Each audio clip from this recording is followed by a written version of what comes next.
Hello and welcome to this edition of the Time with Hime podcast. I'm joined by our superintendent, Mr. Hime. How are you this week? How you doing? Great. Middle of December. That's right. 1 week. Wow. We're going to get there. We are. We're going to make it to the end of 2020 and bring in 2021. Great. I think everybody's ready for 21 to get here. I think 2020 has been, most people will say it's been the most unique year that they've lived, and that would be for myself. So 2021, come on. That's right. Vaccines are being shipped and ready, and that brings us into our COVID update. What would you like to share? I mean, the vaccine stories, I've heard from different sources, but I've heard that the doctors and hospital and our medical personnel will start Tuesday to getting shots, and that first round, 60 or 70%, and then they get their second one, and those are what I hear. I am not a doctor. I'm not an expert. Please do not quote me like I just gave you a fact, but that's what I'm hearing. So that's exciting to know that, hopefully our teachers get out there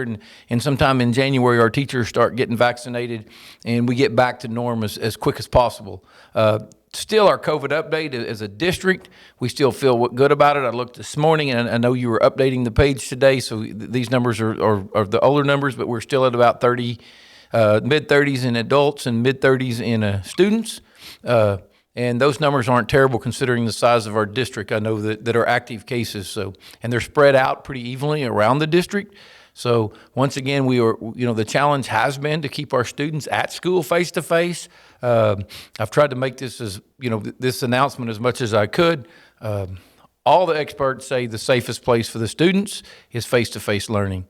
I've kind of started putting a footnote on that they're not saying that's the safest place for the teachers, but we appreciate our teachers stepping up to the plate and allowing the face-to-face learning to happen for our students. Wearing a mask, our safety protocols are working. Hopefully they don't have to work much longer and we can get back to as normal as possible.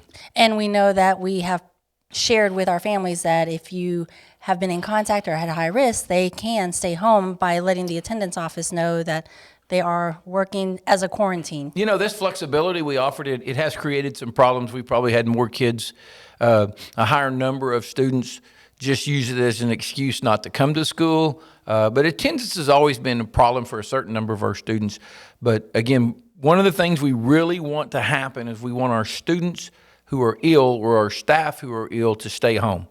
And that's a change. We know that when we were growing up and when my kids were growing up, we were taught, you go to work, you go to school. So hopefully we can get that change. We can stay safe.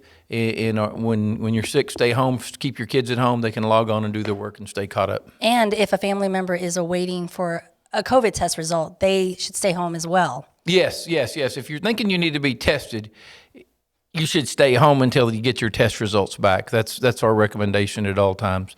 So, and then they got the quarantine rules. They changed those. We talked a little bit. That's going good. It's getting more students back in school. We're going to monitor that and monitor those students that are coming back on the 8th day or the 11th day, depending upon which of the two new ways they chose. But again, 7 days to go, school week. We get the Christmas break. Hopefully, things are more normal when we get back. We know with the New Year's and the Christmas break, there is a fear there will be another spike.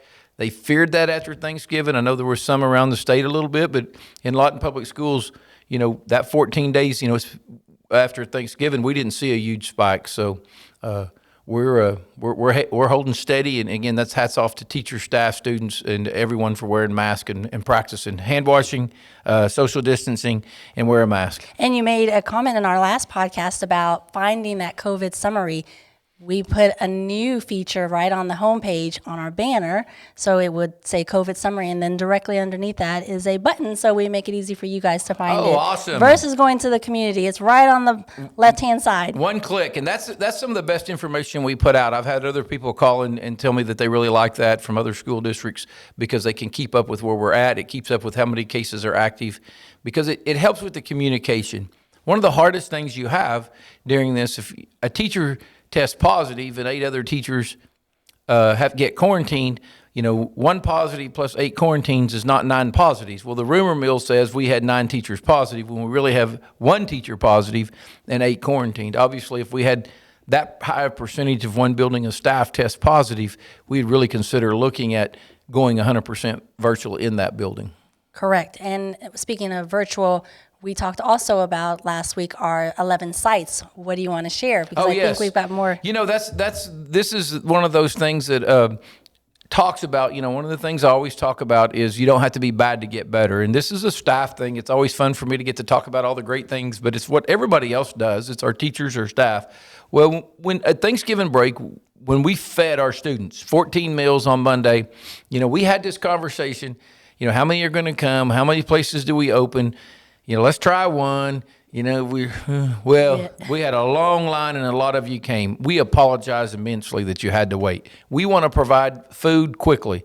We don't want to be Tasty Freeze of 50 years ago when I was a kid that you ordered your hamburger and it took 30 minutes to get it. We want to be you drive through the drive-up window and you pick it up without ever even fully stopping. So the 21st and the 28th, we're going to have 11 sites open serving meals. So now what you guys got to do for me is go get a meal. You got to go up there and get the 14 meals because hopefully we get backed up in some of those because that means we're doing our job and we're getting food. And if we do get backed up in some of them, we'll expand it even more because this is one of these things that gives everybody a good sense of feeling that we're able to get this food out and use the programs that are allotted us to get food to the students over the break. And just take a look at our description for our YouTube channel because it's going to be in this video, the actual flyer, and you can find out all the locations for where the meals will be distributed.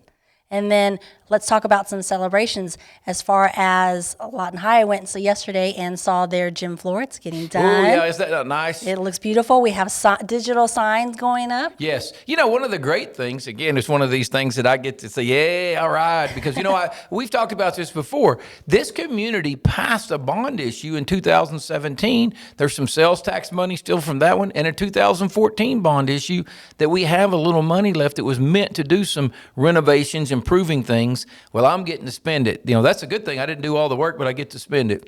Well, some of the things we're doing are part of that. We're using our building fund, in some of the repairs. Well, the gym floor at Lawton got wet during some of the when they put the AC in there. Right. So it had to be redone. Well, we chose to upgrade it just a tick and do some new artwork and stuff, which is going to be great. There's a new sign just went up at Pioneer Park. Again, we're doing our school-by-school drawings. We're getting a little bit behind on those. We're working hard with the city to make sure we're doing everything properly through code. So that's not going quite as fast. Me, I want it going really fast. We got the money. Let's get it done. Let's get it done. Right. I told somebody how we're gonna get all this done is like eating an elephant one bite at a time, but you do have to chew. So we're going to slow down and chew the one bite at a time. But we're going to get it going and we're going to get it moving and we're going to continue to work to get as many things as we can. Other celebrations, I don't want to single out a squad, but I saw where Lawton MacArthur girls upset the Piedmont girls who are highly ranked. So that's awesome. So basketball season's full swing. We're excited about basketball season. Talk about basketball season and what it looks like for us this season because we do have some restrictions almost like football and share what parents can do. Again, 25% seating, social distance, you have to wear a mask. Again, we're going to do everything we can to keep it as normal as possible. We want people to be able to go to the games. We want our students to get to go watch. We want our parents to get to go watch. We want our community to be able to be spectators.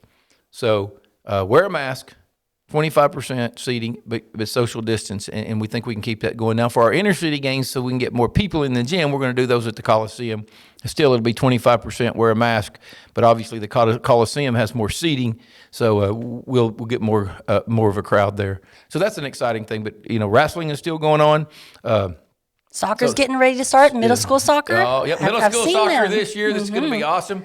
Can anybody believe the weather here in December? We're lucky. It wasn't 2 weeks ago we were talking about an ice storm, and here we are in spring already. Wait till tomorrow, though. I know. Wait a few hours. It's Oklahoma. It's always when the winds come blowing, it's always right around the corner. We've been really lucky to get outside now. Is there anything else that you want to celebrate? Right now, I mean, this again, we cannot, as we hit Christmas, we cannot give enough shout out to our teachers for the job they've done this first semester. They've gone through a pandemic. They've worked with their kids. We've shown up at work. We've not closed one building because of lack of supervision.